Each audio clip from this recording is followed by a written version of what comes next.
ね、1月17日、上国ユナイテッド、パーソングユナイテッドの遠藤祐樹さんで、今、神戸市地下鉄の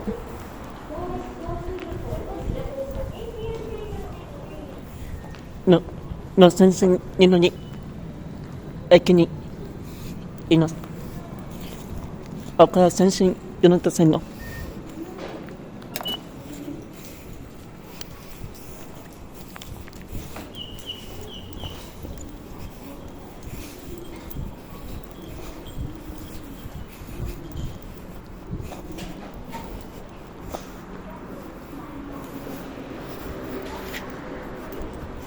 ここにピアノあるかな。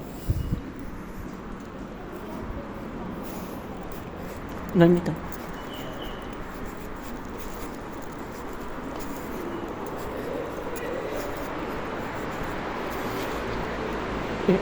ね、遠藤祐樹さんです。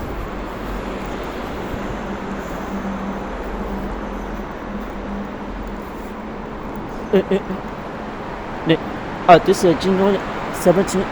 This is you can reporting for the passenger United 80 right now on the Senshin-Minami station on the Senshin United line. Heading to Kobe for the meeting.